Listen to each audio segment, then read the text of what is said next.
मन शांति। बेहद बाप को प्रत्यक्ष करने वाले जीवन मुक्त भाग्यशाली ब्राह्मणों को सोमवार की गॉडली मॉर्निंग। कलयुगी परेशानियों से त्रस्त मनुष्य ज्योतिषियों, पंडितों, ओझाओं आदि के पास भटकता है कि कोई तंत्र मंत्र, जंत्र, टोना टोटका, गंडा, तावीज आदि मिल जाए और वह समस्या मुक्त हो जाए, जीवन में शांति आ जाए। लेकिन होता तो इसके विपरीत है। तो क्या करें अब? सतगुरु आज लेकर आए हैं इसका समाधान। ऐसा वशीकरण महामंत्र जिससे हम हो जाएंगे शक्तिशाली और कर सकेंगे माया को अपने अधीन। तो भोला ग्राहक हमें बना देते हैं मालामाल। कचरे के बदले हमें मिल जाता है अकिचार धन। है ना फायदे का सौदा?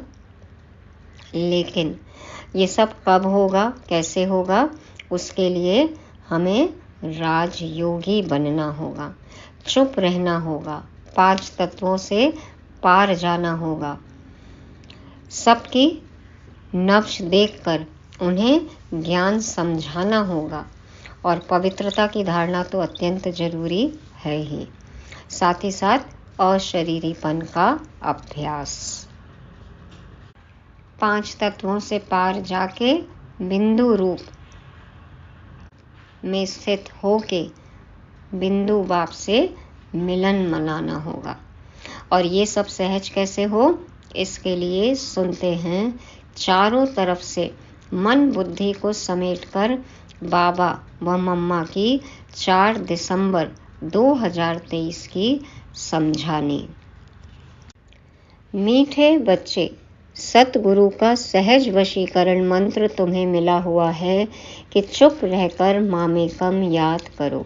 यही माया को अधीन करने का महामंत्र है।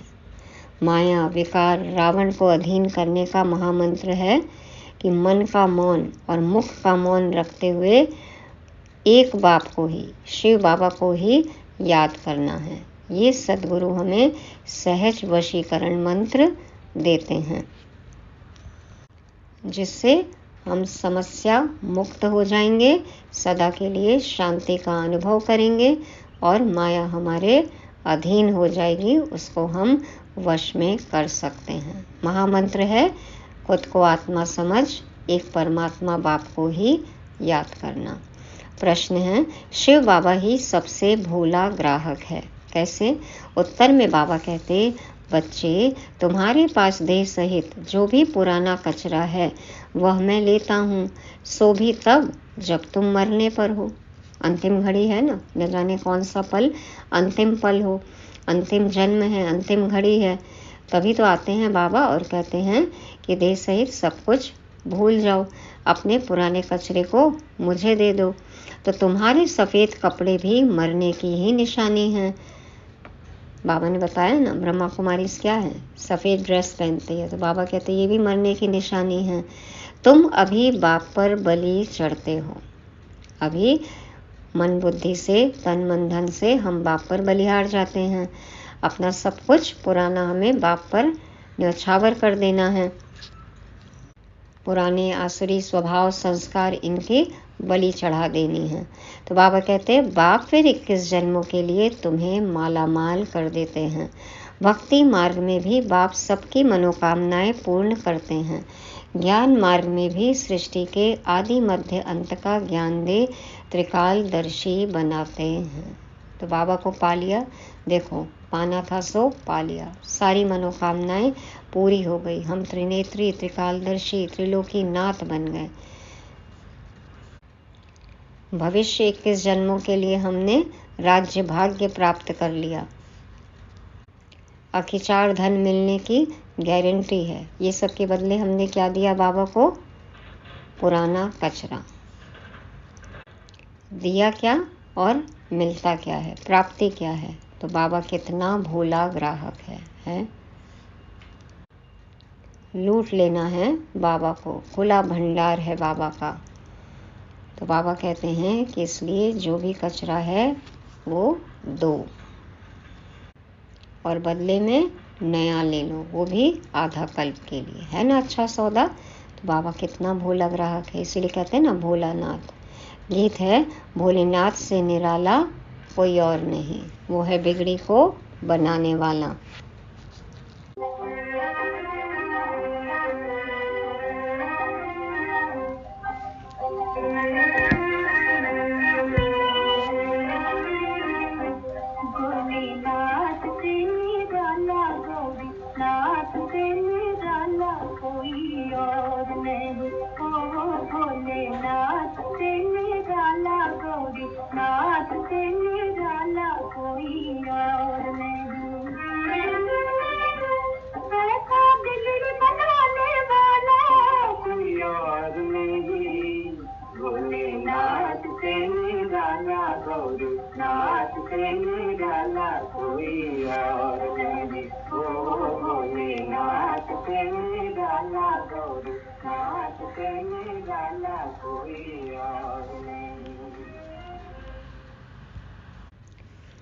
ओम शांति।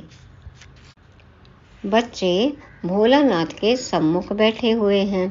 व्यापारी लोग कहते हैं, ऐसा कोई मत का मूरा माना जो कम बुद्धि वाला भोला, ऐसा कोई मत का मूरा, मत माना बुद्धि, ऐसा कोई मत का मूरा हो जो 1000-2000 का माल लेकर हमको खूब धन देकर जाए। माना कोई ऐसा ग्राहक मिल जाए जिसको हम लूट लें, कम का माल ले और हमको ज़्यादा धन दे जाए।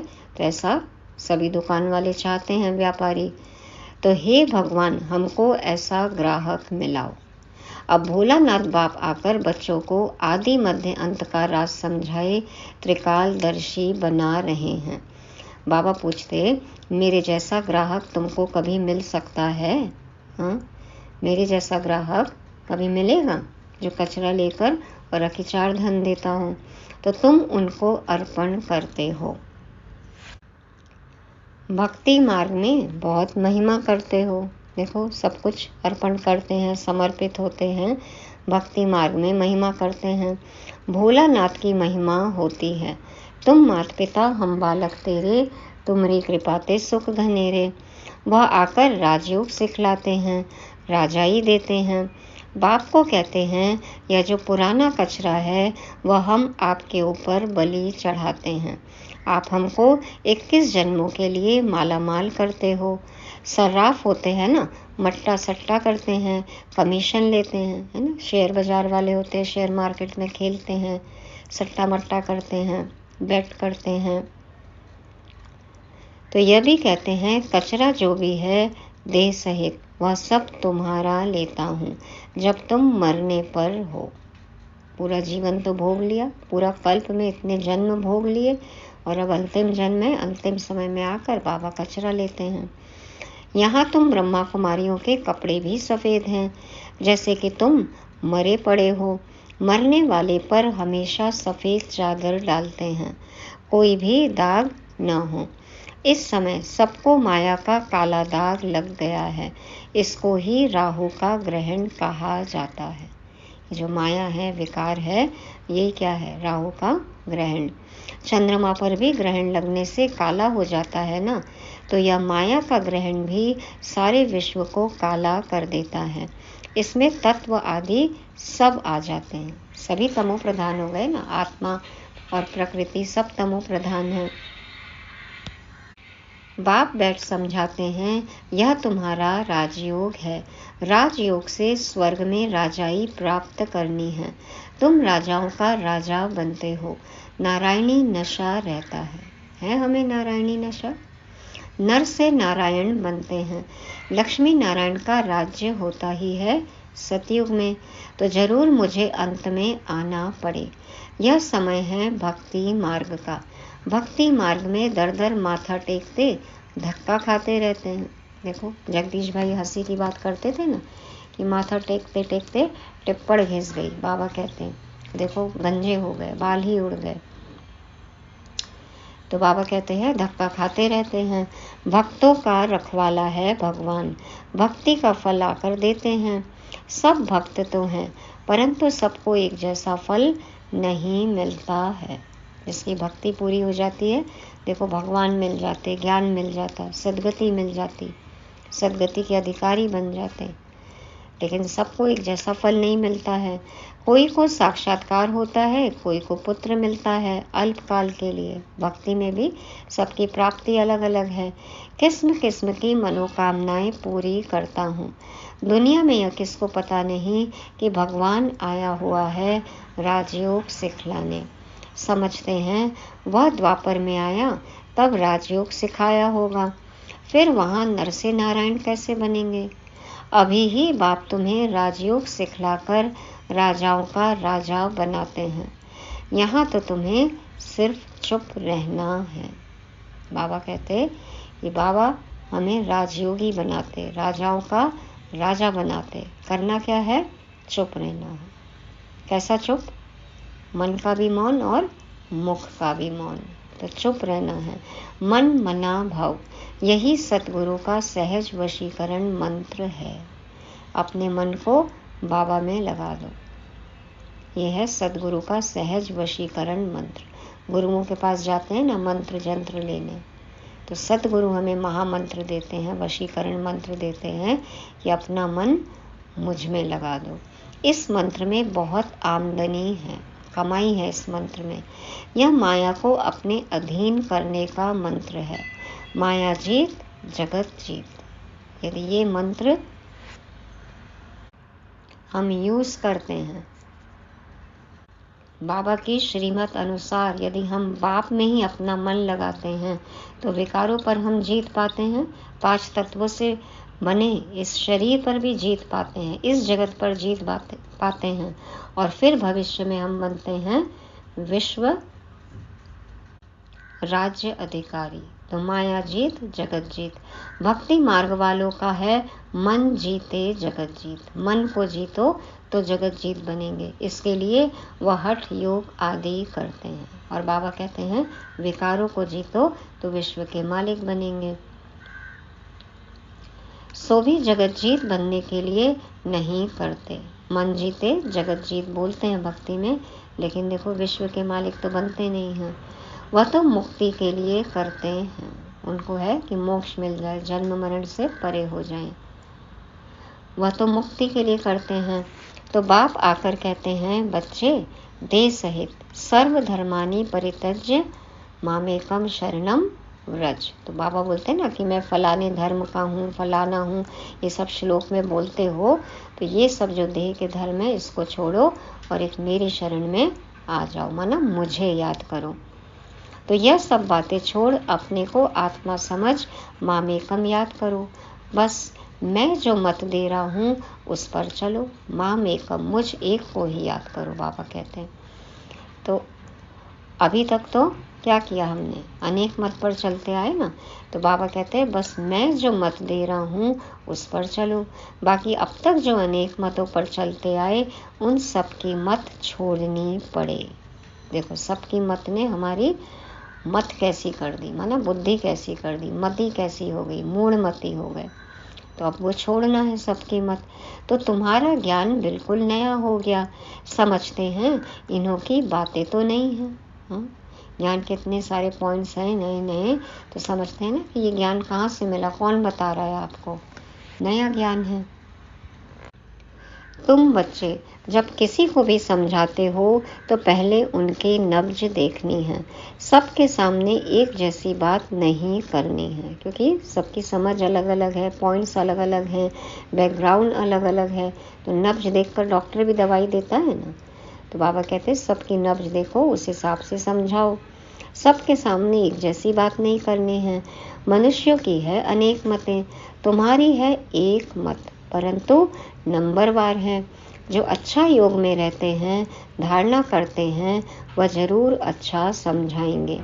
कम धारणा वाले कम समझाएंगे। कोई भी हो उनको एक ही सिंपल बात बताओ, भल गृहस्थ व्यवहार में रहते रहो परंतु कमल फूल समान। एक बात तो सबको बतानी है कि घर गृहस्थी में रहो लेकिन पवित्र रहो। तो बाबा कहते ये सिंपल बात तो सबको बताओ। तुमको मालूम है कमल के फूल को बाल बच्चे बहुत होते हैं और मिसाल भी उनका ही दिया जाता है। बाप को भी बाल बच्चे तो बहुत हैं। कमल का फूल खुद पानी के ऊपर रहता है, बाकी बाल बच्चे नीचे रहते हैं। फूल की जो डंडी है, पत्ते हैं, सब पानी में रहते हैं ना, और फूल ऊपर खिला हुआ रहता है। तो यह मिसाल अच्छा है। बाबा कहते हैं गृहस्थ व्यवहार में रहो परंतु पवित्र रहो। तो कमल फूल समान बनना है हमें। सभी देवी देवताओं को कमल आसन पर दिखाते हैं ना, और उनके अंगों की तुलना देखो कमल से करते हैं, पवित्रता का प्रतीक। हस्त कमल, नयन कमल, चरण कमल, मुख कमल, क्योंकि पवित्रता धारण की है। और कमल का फूल पानी में रहते हुए भी देखो पानी और कीचड़ से उपराम रहता है। तो व्यक्ति और परिस्थिति कैसे भी हो, लेकिन हमें उपराम रहना है, न्यारे रहना है, ऊपर वाले राम के साथ रहना है। तो बाबा कहते हैं गृहस्थ व्यवहार में रहो परंतु पवित्र रहो। यह बात हो गई पवित्रता पर।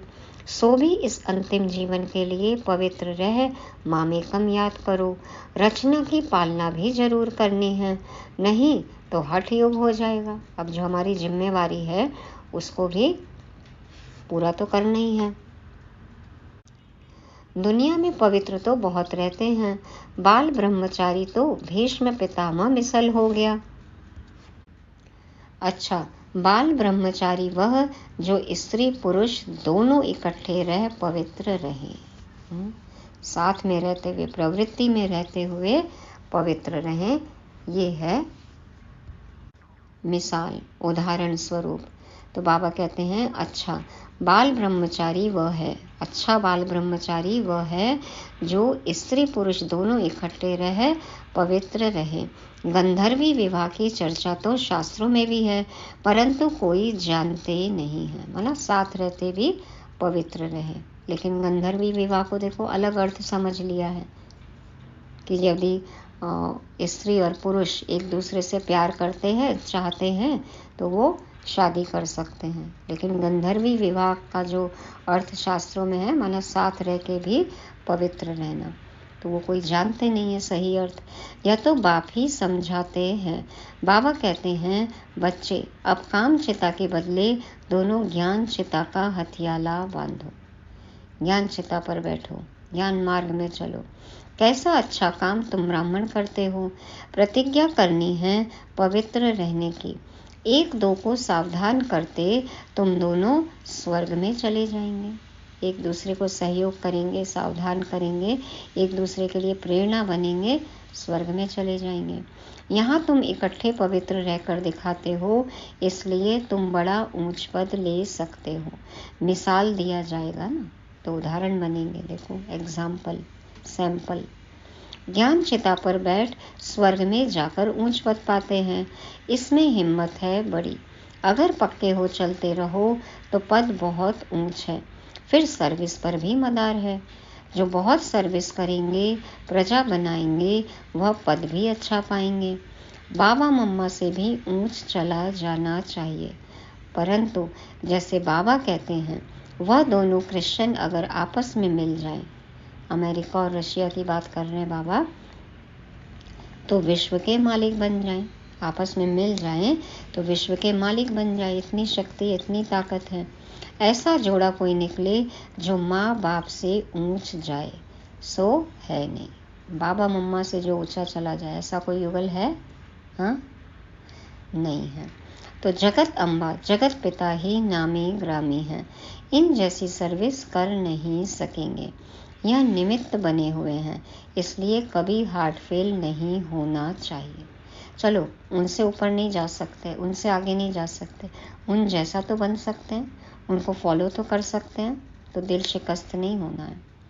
अच्छा, मम्मा बाबा जैसा नहीं तो सेकंड नंबर तो बन सकते हो, उनके उत्तराधिकारी तो बन सकते हैं। सर्विस पर मदार है, प्रजा और वारिस बनाने हैं, तो यह अपनी बातें हैं नहीं। प्रजा और वारिस बनाना है, राजा बनाना है, ताकि हम महाराजा बने। तो नई दुनिया रचने के लिए जरूर बाप को आना पड़े। वही रचयिता है। वह तो कह देते हैं परमात्मा नाम रूप से न्यारा है, परंतु ऐसा है नहीं। उनका भी कोई दोष नहीं। तकदीर में हो तो समझे। जब कुछ समझ में नहीं आता, देखा नहीं, अनुभव नहीं किया, कभी ज्ञान सुना नहीं, यथार्थ अर्थ किसी ने बताया नहीं, किसी के पास था ही नहीं, ड्रामा में पहले बाबा आए ही नहीं, तो फिर क्या कहेंगे? यही ना, जब कुछ नहीं समझ में आया तो नेति नेति, ऐसा नहीं वैसा नहीं, सर्वव्यापी कह दिया, नाम रूप से न्यारा कह दिया, तो दोष तो है ही नहीं, उनकी तकदीर में ही नहीं था। तो तकदीर में हो तो समझे। बहुत आते हैं जो समझते भी हैं कि बात तो बरोबर ठीक है। कोई कहे आत्मा का नाम रूप नहीं है, तब आत्मा नाम किसका पड़ा? आत्मा नाम तो है ना। तुम सबको बोलो यह राजयोग है। परम पिता परमात्मा संगम पर आते हैं। राजयोग जरूर संगम युग पर सिखाएंगे, तब तो पतित को पावन बनाएंगे। तो यहाँ की बात ही न्यारी है। बाप कहते हैं सिर्फ अपने को आत्मा समझो, बाप के पास जाना है।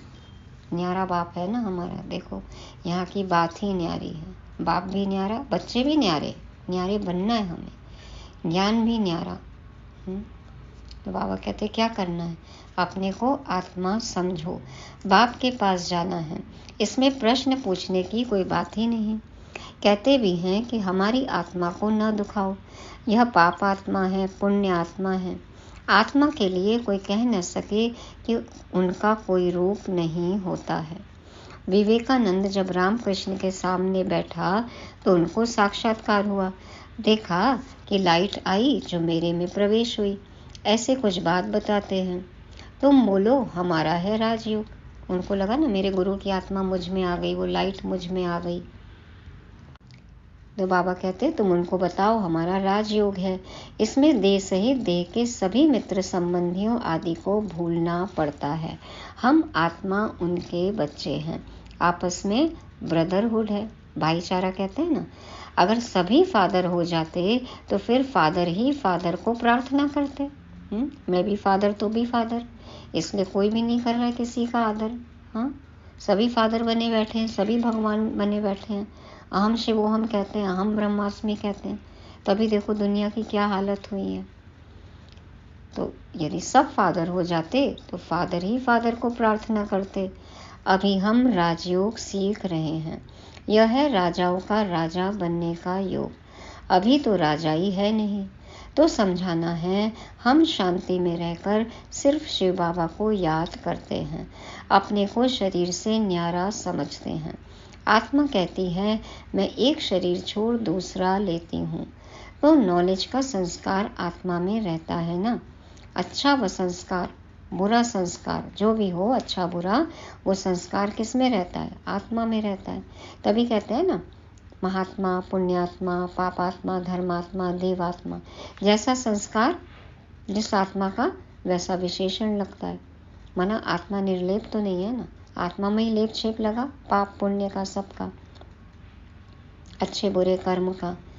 तो अच्छा व बुरा संस्कार आत्मा में है, आत्मा निर्लेप नहीं है, यह समझाना है। माना निर्लिप्त रहना है, कोई भी कर्म के फल के प्रभाव में नहीं आना है, निर्लिप्त रहना है, प्रभावित नहीं होना है। लेकिन लेप छेप तो लगेगा ही ना। जो कर्म किया है उसका फल वो तो भोग नहीं पड़ेगा, वो संस्कार तो आत्मा में चिपकते ही हैं। तभी ना सारे विशेषण आत्मा में लगते हैं। तो बाबा कहते हैं अच्छा व बुरा संस्कार आत्मा में है, आत्मा निर्लेप नहीं है, यह समझाना है। आत्मा पुनर्जन्म में आती है, घड़ी घड़ी ऑर्गन्स लेना पड़ता है। आत्मा स्टार है, भ्रिकुटी के बीच रहती है। आत्मा का साक्षात्कार हुआ तो उसने समझा इनमें इतनी ताकत है जो मुझे आत्मा का साक्षात्कार कराया। अब आत्मा तो भ्रिकुटी के बीच में रहती है, साक्षात्कार किया न किया फर्क क्या रहा? मान लो कोई लाइट दिखी न दिखी, क्या फर्क हो गया उससे? आत्मा खुद कहती है मैं स्टार हूँ, मेरे में 84 जन्मों का पाठ है। अगर 84 लाख जन्म हों तो इतने संस्कार हों जो पता नहीं क्या हो जाए। 84 जन्म मान सकते हैं, 84 लाख तो मान न सके। अभी हम पावन बना रहे हैं। बाबा हमें पावन बना रहे हैं और हम पावन बन रहे हैं। तो बाबा कहते हैं अभी हम पावन बन रहे हैं। ये सब बताना है ना औरों को कि 84 जन्म तो हम मान सकते हैं, लेकिन 84 लाख तो नहीं मान सकते। अभी हम पावन बन रहे हैं, बाबा हमको बना रहे हैं। बाबा ने हमें नर से नारायण बनने के लिए पवित्र बनाया है। यह बहुत अच्छा नशा चाहिए। तुम्हें कोई से भी डिबेट करने की दरकार नहीं। अब ये सब पॉइंट सुन के लोग प्रश्न तो बहुत करेंगे, बहसबाजी होगी। बाबा कहते हैं नहीं, डिबेट नहीं करना। देह सहित देह के सब धर्म त्याग अपने को आत्मा अशरीरी समझना है। भल हमने शास्त्र आदि पढ़े हैं, परंतु डिस्कस क्यों करें? जब कोई नहीं मान रहा है तो बाबा कहते हैं ना, बहस नहीं करो, नब्ज देख कर ज्ञान दो। तो शास्त्र आदि पढ़े हैं लेकिन डिस्कस क्यों करें? जबकि बाप ने कहा है मामेकम याद करो, और दूसरा फरमान है गृहस्थ व्यवहार में कमल फूल समान पवित्र रहो। योग अग्नि से ही पाप नाश होंगे। भगवान उवाच है, भगवान भी परम आत्मा है, उनको भी स्टार कहेंगे। बहुत पॉइंट्स हैं, एक समय नहीं निकल सकती। एक साथ तो पूरी PhD नहीं करा देंगे ना बाबा आत्मा परमात्मा ड्रामा के बारे में। धीरे धीरे ज्ञान देंगे ना। बुद्धि भी तो खुलनी चाहिए, बुद्धि भी तो विशाल होनी चाहिए। तो बाबा कहते हैं बहुत पॉइंट्स हैं, एक समय नहीं निकल सकती। आसामी देख युक्ति से उठाना है। सारे पॉइंट्स किसी को एक साथ ही नहीं समझा देने कि आज तो इसको बिल्कुल ब्रह्मा कुमार ब्रह्मा कुमारी बना के ही छोड़ेंगे एक ही दिन में। हाँ, होगा ऐसा? खुद बने एक दिन में ब्रह्मा कुमार ब्रह्मा कुमारी, या अभी भी हैं?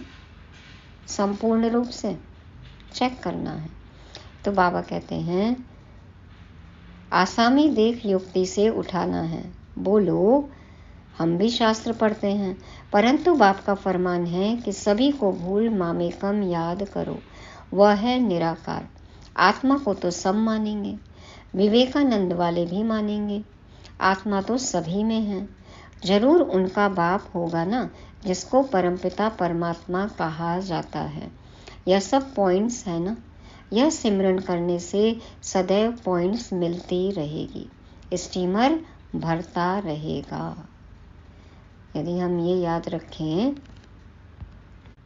कि परम पिता परमात्मा हम आत्माओं को पढ़ा रहे हैं, रोज बाबा मुरली चला रहे हैं, अलग अलग हमें ज्ञान के पॉइंट्स दे रहे हैं, तो स्टीमर भरता रहेगा।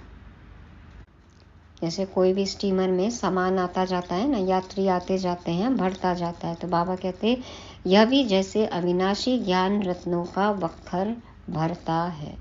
सामग्री आती है, बख्तर सामान आता है, धीरे धीरे एक एक पॉइंट बुद्धि में आते जाएंगे। पॉइंट्स नोट कर रिवाइज करो।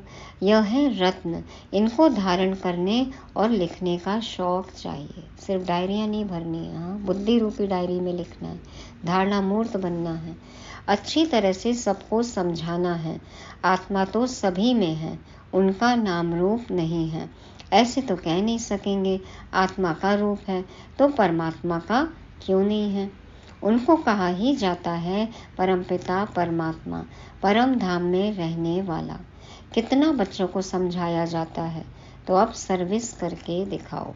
बाबा तो सर्विस पर इनाम देते हैं, कितना श्रृंगार कराते हैं ज्ञान रत्नों का। हम यहाँ के पदमपति नहीं बनना चाहते हैं, हमको तो चाहिए विश्व की बादशाही। अभी यदि महारानी बन गए तो फिर बाबा ने कहा ना सतयुग में दासी बनेंगे। तो क्या करना है? अभी चाहिए बादशाही, और सतयुग में चाहिए चाकरी। क्या चाहिए? बाबा कहते हैं ना सतयुग की महारानी बनना है, विश्व महाराजन विश्व महारानी बनना है। तो यहाँ का पदमपति बनने में कोई फायदा नहीं है। यहाँ तो ज्ञान रत्नों का पदमपति बनना है, ज्ञान रत्नों से खुद को सजाना है। और सतयुग में होगा सुख शांति पवित्रता अकिचार धन। वहाँ पे चाहिए हमें विश्व की बादशाही।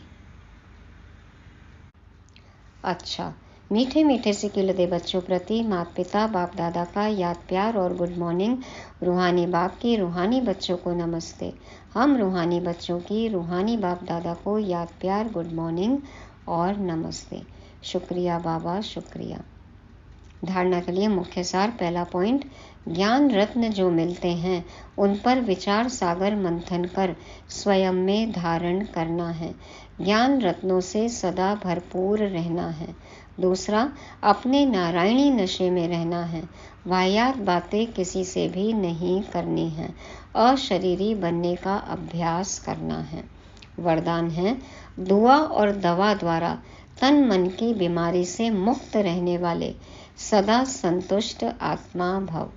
दुआ और दवा द्वारा तन मन की बीमारी से मुक्त रहने वाले सदा संतुष्ट आत्मा भव।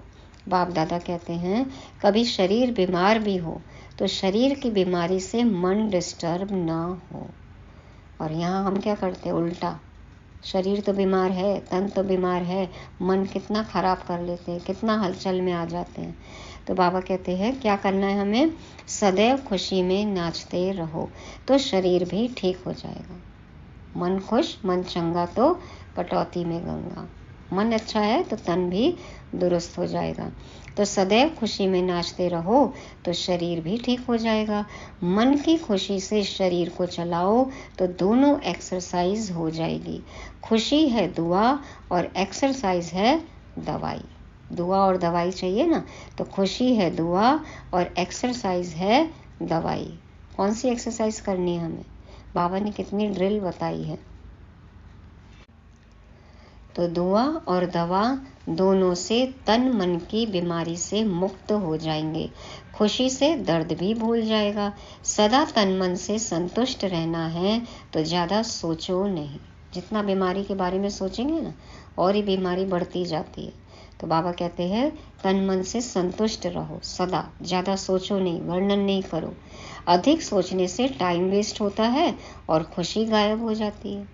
सोचेंगे तो गलत ही सोचते जाएंगे ना, एक के बाद एक पॉइंट्स, सारे एक के बाद एक विचार आते जाते हैं और देखो खुशी गायब हो जाती है, गमगीन हो जाते हैं। और हमें करना क्या है, खुश रहना है। खुशी से दर्द भी भूल जाएगा। तो खुशी है दुआ और एक्सरसाइज है दवाई। तो ऐसे हमें सदा संतुष्ट आत्मा बनना है। स्लोगन है, विस्तार में भी सार को देखने का अभ्यास करो तो स्थिति सदा एक रस रहेगी। विस्तार में भी सार को देखने का अभ्यास करो तो स्थिति सदा एक रस रहेगी। बेहद का संसार है, यहाँ पे बेहद दुनिया है ना, कितनी जनसंख्या है, कितनी चीजें हैं, कितने पदार्थ हैं, कितने हमारे संबंधी हैं और कितना हमारा पुराना स्वभाव संस्कार है, कितनी तरह की आदतें हैं। बाबा कहते हैं ये सब विस्तार है, इसमें भी सार को देखो। सार क्या है, एक बाबा, एक बाबा से, एक बाबा में सारे संबंधों का, सारे पदार्थों के रस का यदि हम अनुभव करें तो स्थिति हमारी सदा एक रस रहेगी। तो एक में, एक से और एक के लिए ही सब कुछ। विस्तार में भी सार को देखें तो स्थिति एक रस। कोई भी बातें यदि होती भी हैं तो हमें ज़्यादा विस्तार में नहीं जाना है, उसमें सार देखना है कि बाबा ने क्या कहा है। कोई बात हुई भी तो अब इससे शिक्षा क्या मिली, वो सार को देख के आगे बढ़ जाना है।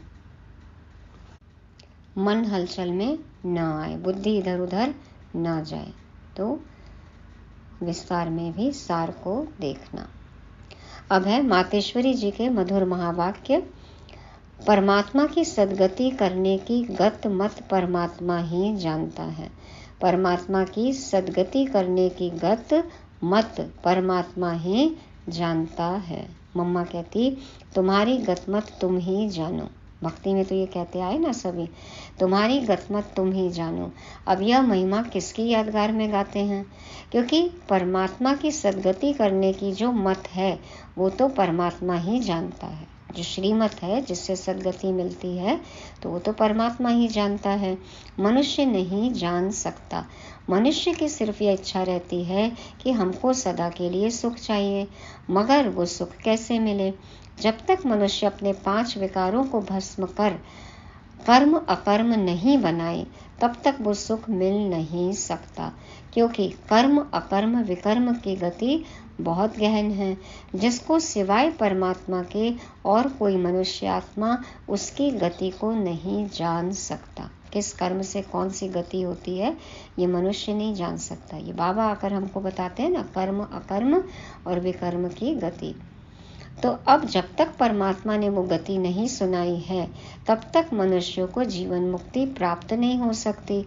इसलिए मनुष्य कहते हैं, तेरी गतमत तुम ही जानो। तुम्हारी मत से कौन सी गति होगी वो तुम ही जानो। इनकी सद्गति करने की मत वो परमात्मा के पास है। कैसे कर्मों को अकर्म बनाना है, यह शिक्षा देना परमात्मा का काम है। बाकी मनुष्यों को तो यह ज्ञान नहीं, जिस कारण वो उल्टा कार्य करते रहते हैं। अब मनुष्य का पहला फर्ज है अपने कर्मों को सुधारना, तभी मनुष्य जीवन का पूरा लाभ उठा सकेंगे। तो हमें अब कर्म कर्म विकर्म की गुह्य गति पता है ना, उस अनुसार श्रीमत अनुसार हमें कर्म करना है और अपने जीवन का पूरा लाभ उठाना है। अच्छा, ओम शांति। तो आज की मुरली को रिवाइज करने के लिए पॉइंट्स हैं। पहला, हमें वशीकरण मंत्र मिला। क्या है? मामेकम याद, मन मना भव, मध्याजी भव, है ना। बाप को याद करना, एक बाप को ही याद करना है, अपना मन बाबा में लगाना है, बाप और वर्षे को याद करना है। दूसरा, गृहस्थ में रहते हुए कमल फूल समान पवित्र रहना है। तीसरा, अशरीरीपन का अभ्यास करना है, एक्सरसाइज बताई बाबा ने। और चौथा, सदा संतुष्ट रहना है। मन दुरुस्त तो तन भी दुरुस्त हो जाएगा। और पांचवा है सदा एक रस स्थिति। कैसे होगी? विस्तार में सार को देखना है। ओम शांति।